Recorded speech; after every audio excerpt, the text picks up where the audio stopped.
All right. We are live on our second live stream on pricing for the month of January. And Greg, I think it was a pretty good conversation we had yesterday.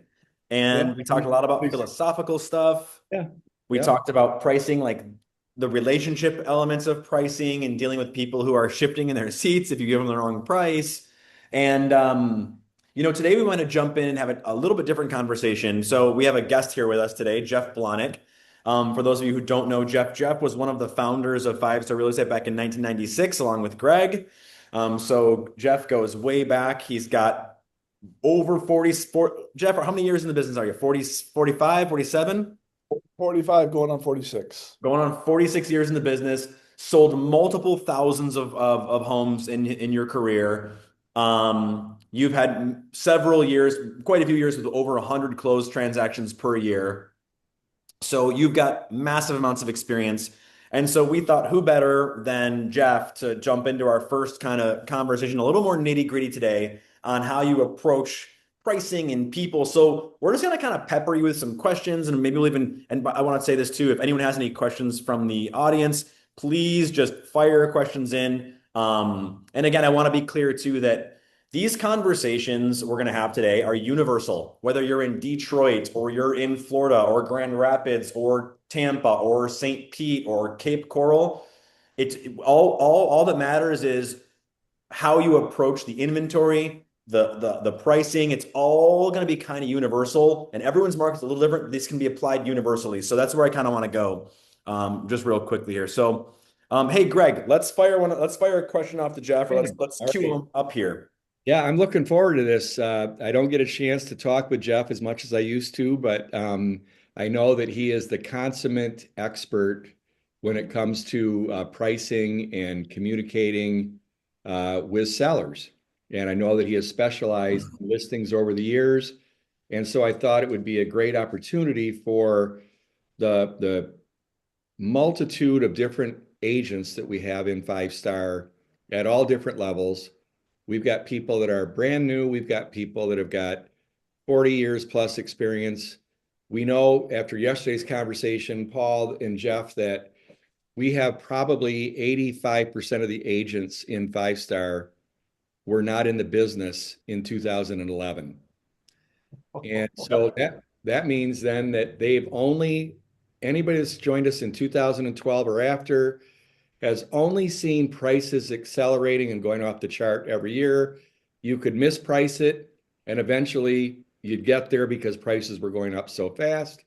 Homes were going off the market You know, multiple. and I was telling people just yesterday at the coffee hour, I said, guys, in a market where things are, I mean, if in a market where things are going like this, you can price a house for $1 and you're probably going to be to the right sales price within the 3 to 5 days here after the market discovers the value and sees the value. They're not going to let it no one's going to leave value on the table.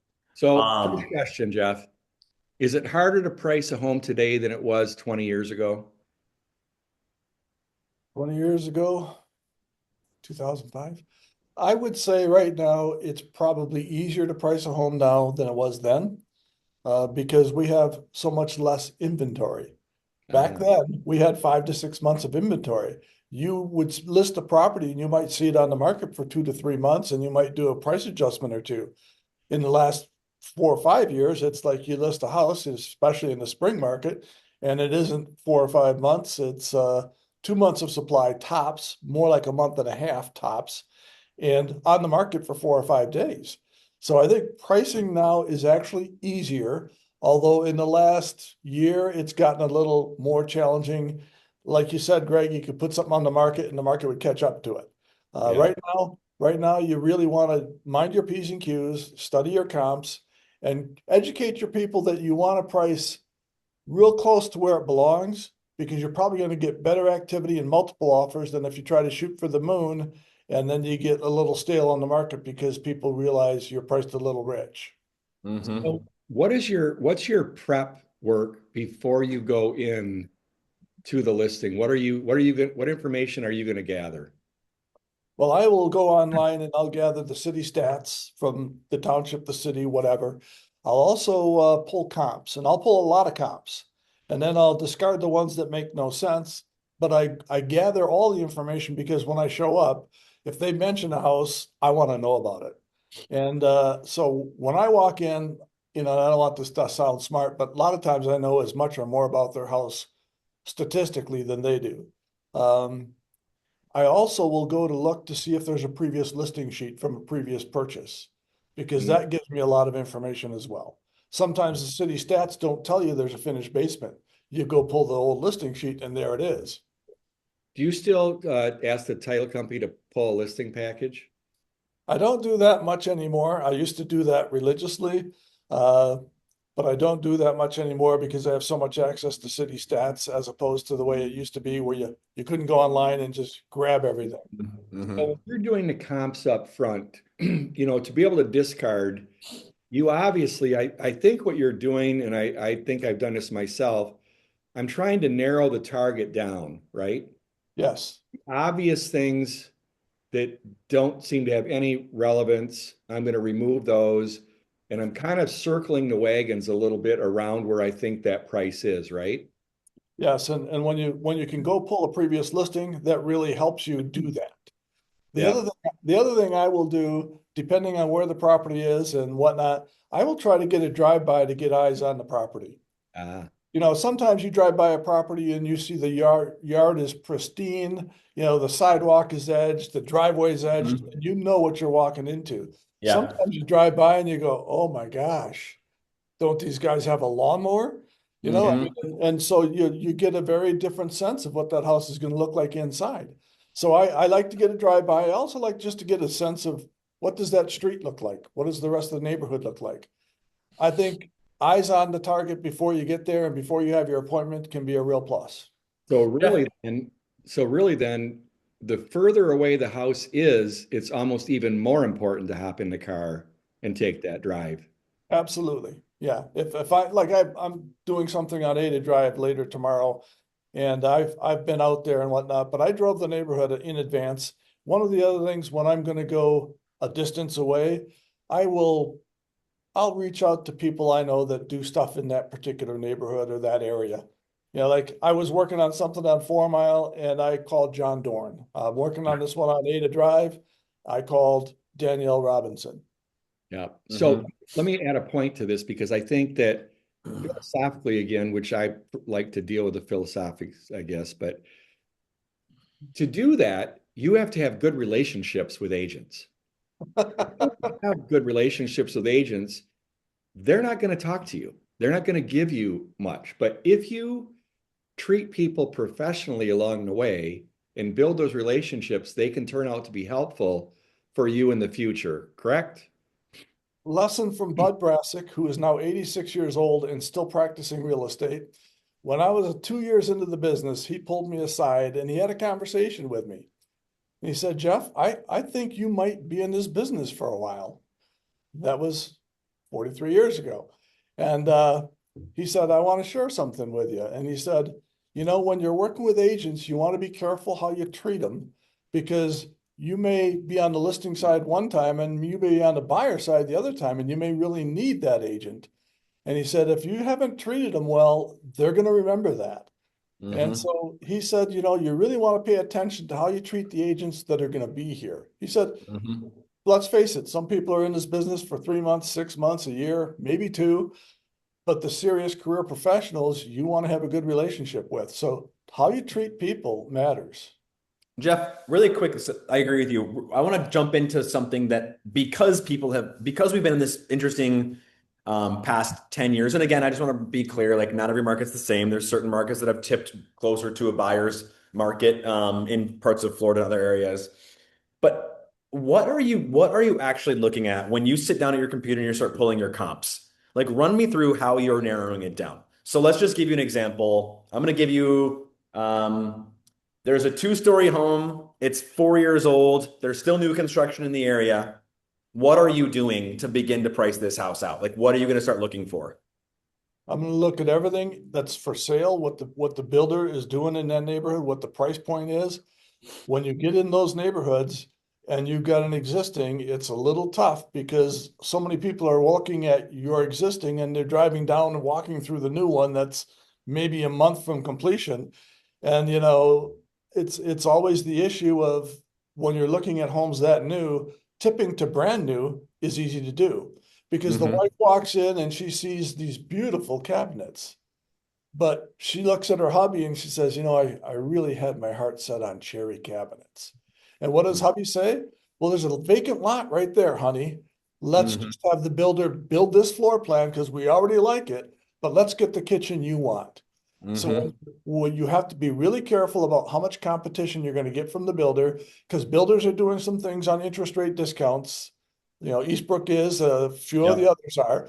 So you have to be careful there because a typical seller can't do that.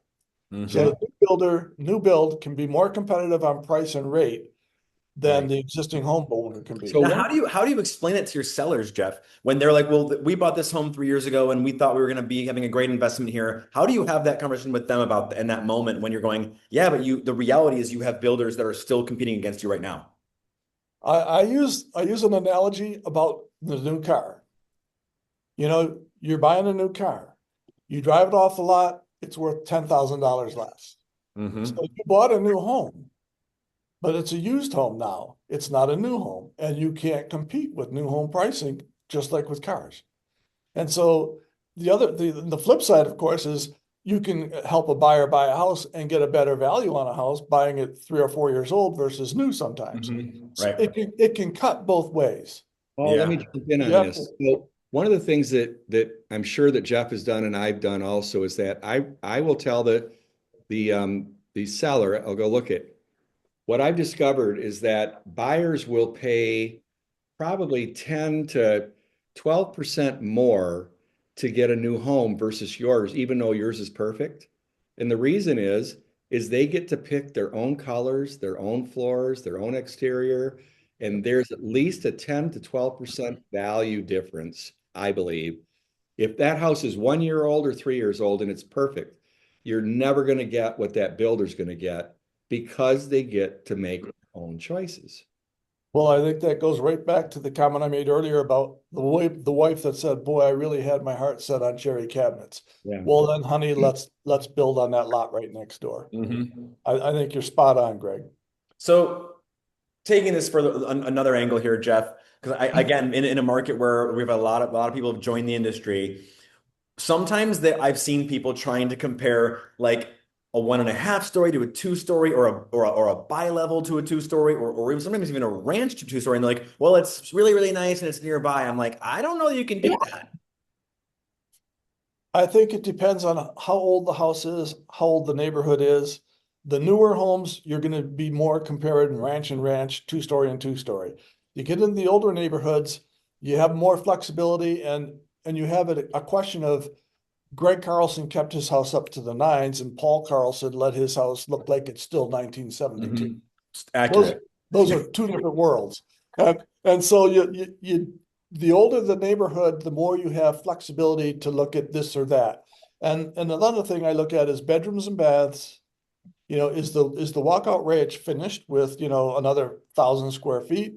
So you got 1,800 up and 1,000 down, you got 2,800 or what? But I Mhm. I think when the older the houses are, the more you can compare 2 stories, ranches and whatnot. Okay. Bi-levels and tri-levels, I try to keep them out of the mix. Those are toxic. Yeah. So Jeff, Yeah.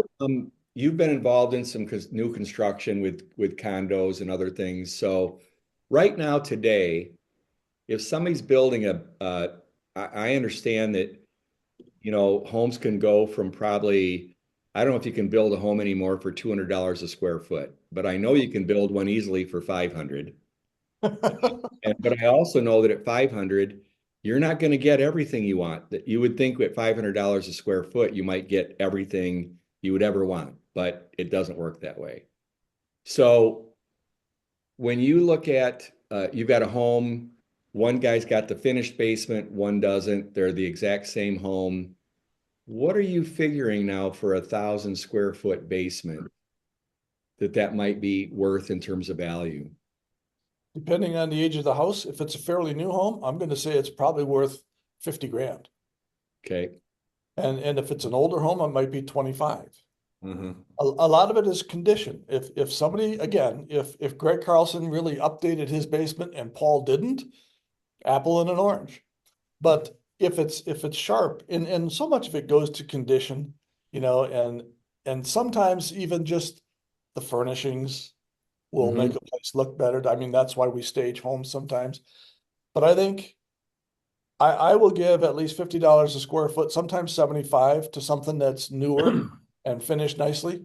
And 1,000 square feet finished down. If you had somebody go finish it and do it real well, you'd be at $75 a square foot in a heartbeat, I So think. you've got a 3 bedroom ranch here with 2 baths, and you got a 3 bedroom, 2 bath ranch here.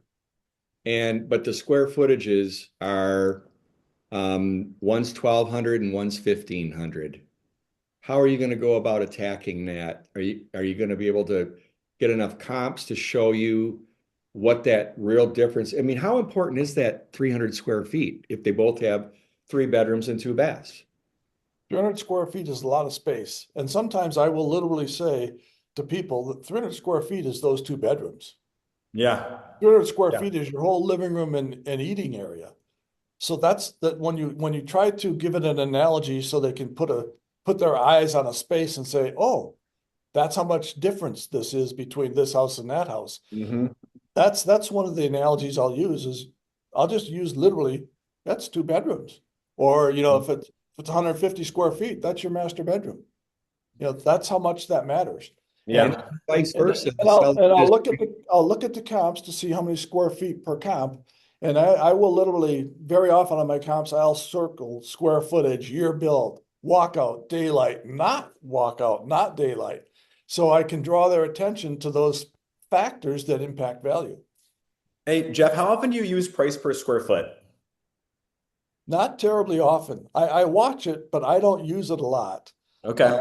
Mostly because when I walk into the neighborhood of the house, I kind of know what I'm doing. I kind of know So, what so values. are you thinking like, so yours is like you glance, you know what the price for a square footage are. If there's you're aware of it, you're watching all these types of elements. So how much of this is science and art in your world? Science versus art. Well, it's probably 60-40, 60 science, 40 art. Hmm. A lot of it is condition and some of it's time of year.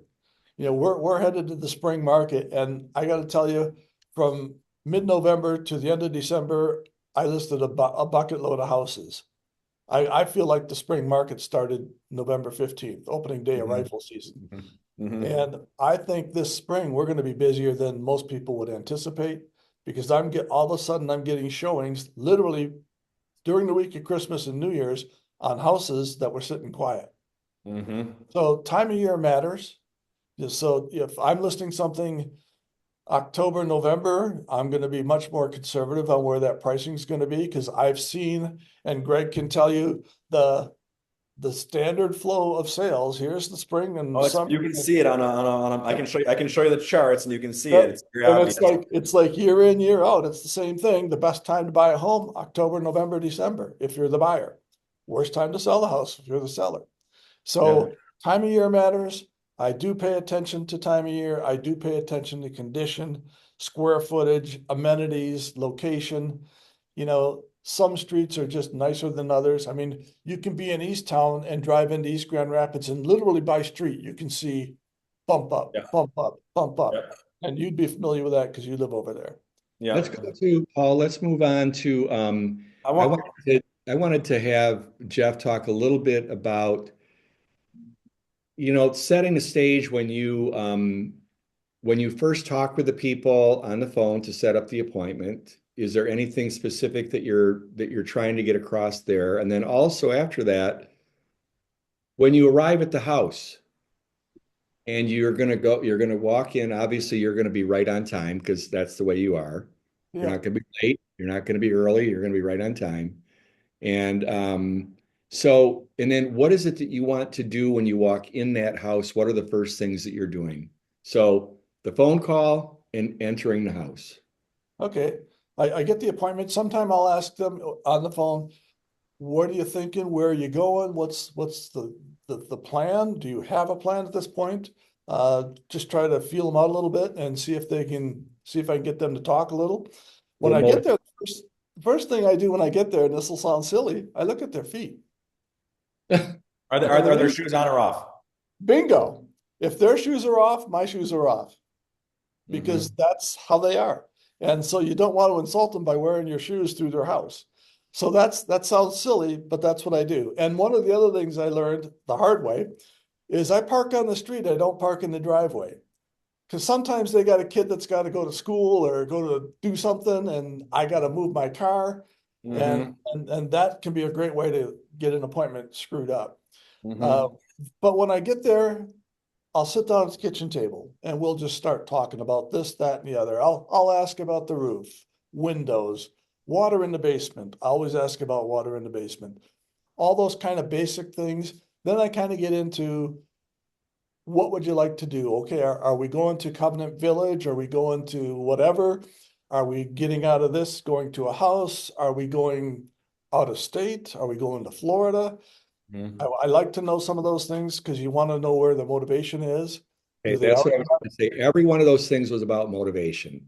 Yeah, all about motivation. And when I'm there and I'm asking, do you have a space already at Covenant Village, or have you already picked out this place in Florida? And that tells me where they're at. I mean, I just sold a condo this week. Uh, they're going to fancy apartments off of Remembrance Road and 3 Mile. Uh, Kensington Preserve. Very nice place. They're moving in January 15th. Mover schedule. Mhm. So we got an offer, they took it. Their motivation was high. Some others, not quite as motivated. Depends on situations. I will also walk through and make a lot of notes. I have a little note sheet that I have and it prods me all the questions to ask. And one of the things you want to do when you're on a listing appointment is be in control. If you're asking questions and they're answering questions, you're in control. Not only that, but when you're walking through and you got a sheet, or you might be doing it on a laptop for those that are more techy, when you're asking questions and making notes, they're going, gee, this guy's paying attention. This guy's doing a job. And Hmm. I'll look at the furnace, I'll look at the water heater, I'll look at the breaker box. And every once in a while, I'll be in an older house and it's got one of these breaker boxes that I know is going to get condemned. And I'll say up front, because I want to prepare them for that shock. I've seen these breaker boxes before, and I've seen the electrician have to come in and replace it because it shows up on the report as a bad breaker box. Yep. I do a lot of things like that. Okay. So you Definitely. you spend a lot of time demonstrating that you are aware of the pitfalls that could be coming their way. You're asking the right questions. So Jeff, when you sit down at the table and you guys like you sit down, you're sitting down at the table, you pull out your comps or whatever. You eventually get to the conversation around surrounding pricing. By the way, Jeff, are you watching their face while you're putting those comps in front of them? Yes. Yeah. So Jeff, let's say we all know what happens when someone thinks your price is when they love your price. We get the thing listed, we go. But what do you do, Jeff, when you see like a little redness creeping up on their neck right here? What do you do? What do you Well, do? I usually see the vein pop out up here, Yeah, yeah, but the yeah. same thing. One of the things I do is I differentiate on price point. If I'm working a modest market, and let's say 400 and down, if you look at the percentage of buyers at 400 and down, that's where the bulk of the buyers are in this market. Now, in Florida, those numbers might be different, but Hmm. everybody understands the bottom of the market and that first Yep. 60% of buyers, 70% of buyers, and then you get to the nosebleed sections. So I focus on price point. I focus on where the bulk of the buyers are. So if they've got a house, I'm just going to say Alger Heights, Richmond Park, those affordable entry level, they're going to have a lot of buyers. If I'm listing something, like I did for some friends of mine from church, and we listed it 1 million, and they built it 30 years earlier for 1.4. Hmm. And that's just the nature of the beast when you build the big shacks. You don't Yep. always get the money back so easily. And Hmm. so I focus on price point. I focus on the comps. Condition is one of the things we'll talk about. I will walk through and say, yeah, let's get this piece of furniture out of this bedroom. You know, sometimes they got a chair in there or something a little extra and it eats up space. And I will tell them, and this is a phrase I borrowed from somebody else, clutter eats equity. A house that's overstuffed with stuff seems smaller than the house that is properly thinned. Clutter Hmm. eats equity. So there's a little slogan people can use when they're trying to Yeah, I like encourage that one. clients, trying to encourage their clients to thin things out. Yeah. Um, Price point and percentage of buyers in that price point. You know, and So certain sections of the market are just very, very full of buyers. So are you saying, Jeff, that if you're in the meat of the marketplace, like no matter what market you're in, if you're in that sort of like bulk area where you know most of the transactions are landing, are you saying you have more flexibility in pricing there? I think I have a little more space to wiggle around, yes. And the further up the food chain you go, the less space you have to wiggle around. Because Hmm. there just aren't as many buyers at, you know, in Grand Rapids, let's say at 1 million. Yeah. But if you were at 350, you got all the buyers you can handle. So Jeff, really quickly, sorry to interrupt you, Greg, but really quickly, so if you're in the bulk of that market, so let's just for fun, Jeff, say that the bulk of our market is 450 for so let's just use that number, Okay. 450. And so you come in and you price this house at 450. When do you make the decision we've got a pricing problem? Well, one of the things I do is I set the table when I'm at the listing appointment. And this is another phrase that they can borrow from me because I think I created this one. When we have your home on the market and nobody's even looking at it, the market is screaming at you. So immediately you know you have a pricing problem. Yeah, but I'll also say if we have people looking but nobody's biting, the market is definitely talking to us.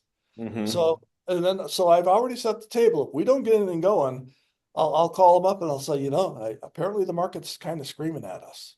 Well, Yeah. this is where the seller says, "What are you doing for me?" Um, Now, really quickly, let's go back a couple of years, Jeff, to a market that you and I both worked back in 2000. Let's just use 2011 or 2010, right? Kind of after the giant fall off, but we're still in a depressed market. It's still really, really horrible. We're in the bottom tail end of the Great Recession. Let's just say, Jeff, that you have like let's I want to think through like different different lengths of time where you see days on market. So let's just say you're in a market where you have a 5.5 month supply. Hmm. Okay. And so let's Yep. say some neighborhoods, these houses are averaging on the market for 150 days, some of these houses. Mhm.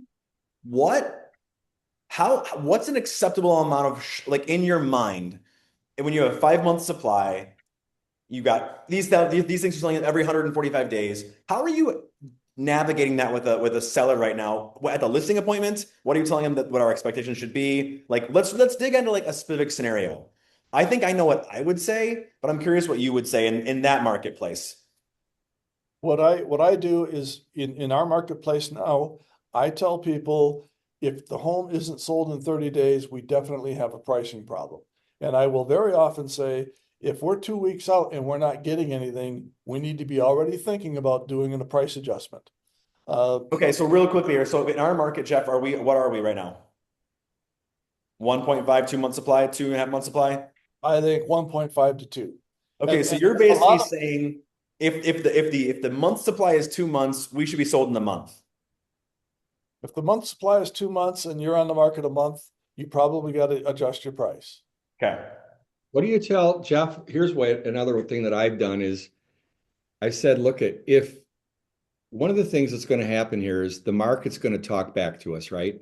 Yes. It's going to be very clear in most cases. There could always be some outliers here, but where a property sits for a month and then all of a sudden you get five showings, right? Yep. That's not as common.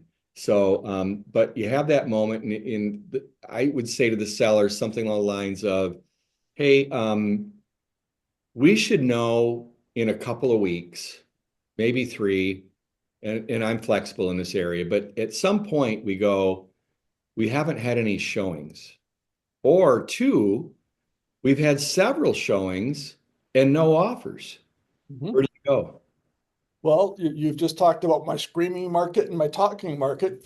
But one of the things that I try to do when I set the table, when we talk about a pricing strategy, I say if we start more aggressively with a more competitive price, we could probably start real close to where we're gonna sell and we can stay close.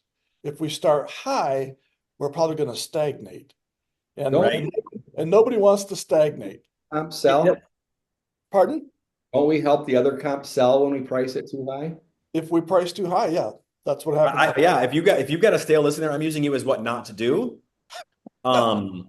But so Jeff, if I'm gonna go jump back in here again. So because I think a lot of people don't know when to have when should they have the conversation with their clients about a price reduction? Because When they're at the listing table. yeah, I agree. You They're got at to the prep listing them right there, appointment. don't you? You set the table right there. If you haven't set the table right there, you are a step behind the game. So let's say, Jeff, that you have a listing and you Yep. know it's probably overpriced. Yep. You've been honest with them, right? You've sort of probably said, hey, this is where I think we're at, but they're making it clear that they want to give this other price point a shot. Are you giving it a shot? Yes. Yeah. I will say if I've got one right now and they want to start at a certain price, 600.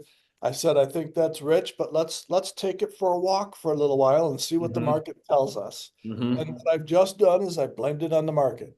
Absolutely. Absolutely. What did the market tell us? That's what I love, Jeff, because I think where we're at right now is a lot of times realtors are in this position where they feel like if they ask for a price reduction, it reflects like poorly on them, like they chose the wrong price or they're letting you down. And I'm going, no, you need to stop pretending like you're making the market. You're not making the market. Yep. The market is existing, and you are sitting next to you're sitting next to your seller. You're not looking like you're not doing this with your seller. Right. Jeff, when you show, I don't want to say a sign of weakness or a sign of humility, when it comes to this pricing game, do you go in soft, like, hey, I think we could be between here and here, or do you go in more firm, like, there's just no way you're going to be able to get over this number? I won't give the attitude of there's no way you're going to get over this number, because every once in a while you get over the number. Yeah. But I kind of use if they insist on something too high, I will say, well, let's take it for a walk and see how it goes. And if it doesn't go, then we'll know we need to adjust because the market is either screaming at us or it's talking to us. I think that's probably the best approach. But one of the things you said earlier, Paul, just a minute ago, you talked about this versus this. Mm-hmm. I was talking with Greg yesterday, and I explained to him when I'm sitting at the table how I deal with the public, with clients. Mm-hmm. And I basically tell them that one of the things you need to know about me is my business philosophy. My business philosophy is really simple. I treat people the way I want to be treated. So if I'm working with Greg, I'm going to treat him like he's my old brother, Tony. If I'm working with you, I'm going to treat you like you're my brother, my son, John, or my son, Jason, or my son, Jordan. If it wouldn't be good for John or Jason or Jordan, it wouldn't be good for Paul. Yep. Tracy Johnson, one of our broker support team, says that, hey, she says, I give advice, but you decide. Yeah. That's So a good way to put it. you give them an honest shake at the table. You tell them what you think. So that way, when the conversation comes up, it's not the first time they're hearing it. We have to talk about pricing. Right. So all right. So I'm thinking back to when I was in a market, Jeff, where we were in a 8-9 month supply market. And Greg and I would sit down, or I would go sit down, and I would have pre-signed amendments because this is before dot loop. I couldn't fire them up super fast. You have to go get these docs signed. I would have sometimes put like 3 to 4 price reductions in front of my client at one time. And I would be like, we're going to reduce every 2 weeks, every 3 weeks, every month, whatever. It would be like clockwork or something like that back in the old days. So, but I still think that look, let's take an example. So you've got a market with, again, 150 days on market as average or something like this.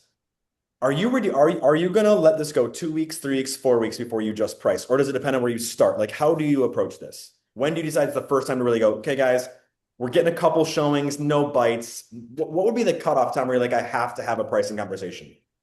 I would say it depends on the price point. Okay, So let's just meat of the use market, that middle of the road number. that meat of the market where you got 70% of all your buyers. Yeah.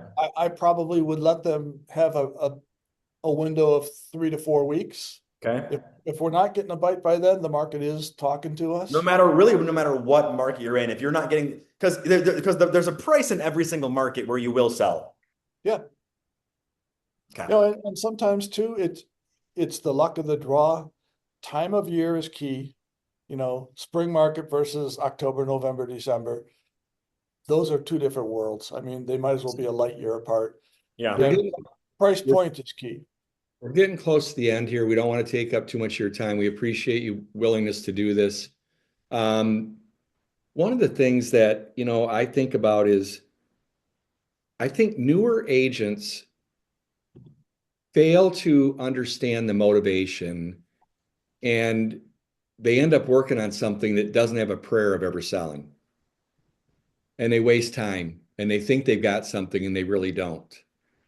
And so, what are the signs that you would look for of somebody that there just is not, this is just, they're just using me.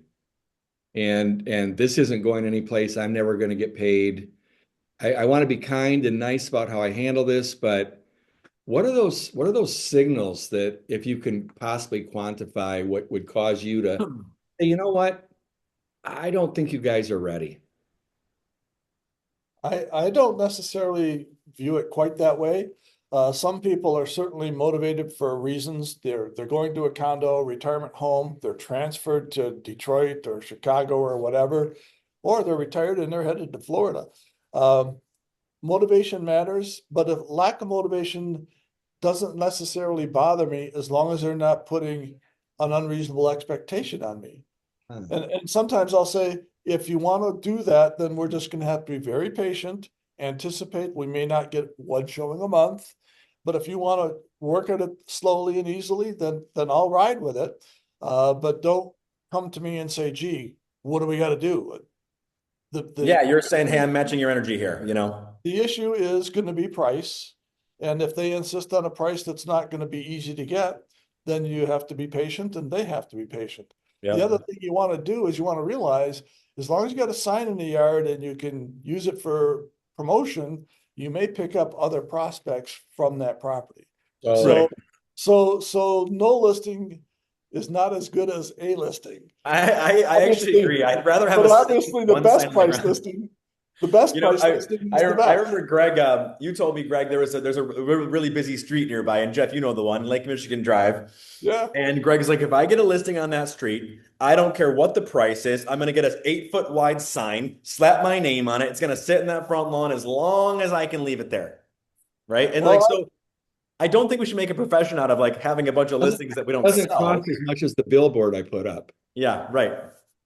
But this is one of those things where I think also, Jeff, what I was talking about yesterday, and I think you've probably seen this before. And really, before we go, I just want to maybe we can finish off on this. What happens and what we see when markets begin to shift. This exists in every single market. What I'm going to say here, but you see a lot more of it when the market gets a little bit softer and you see sellers getting a little bit more antsy.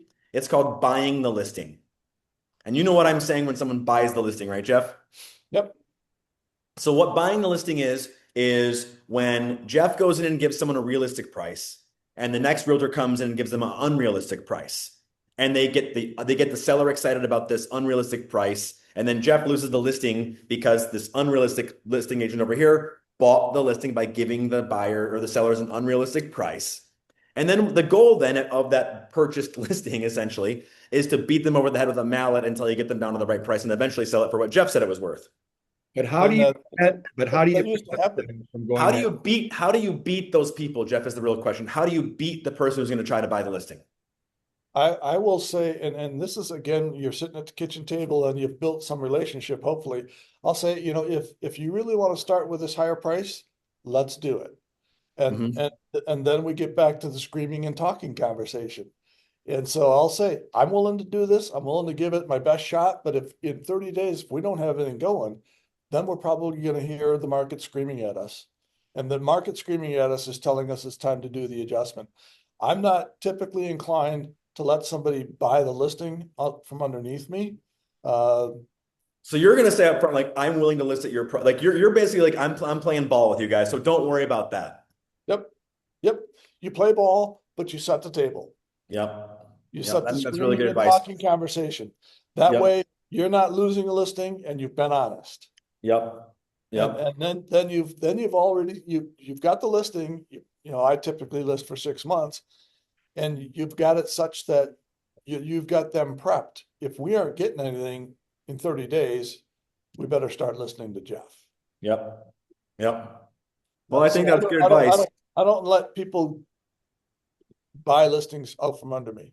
And I think what you said is what the most important thing you said there, Jeff, is you're going to address this concept right up front. Oh, absolutely. You don't want to pretend like it's not a thing. You're calling around like, hey, you might talk to a realtor who's going to give you some unrealistic price. You're basically set and saying, I can help you get this house sold. We can start at your price, but you're basically saying I'm the right guy you want to work with. The price is variable. Yeah. Yeah. You want to get the listing. Yeah. And going back to Lake Michigan Drive, and I'm right next to it right here because I'm in the front conference room.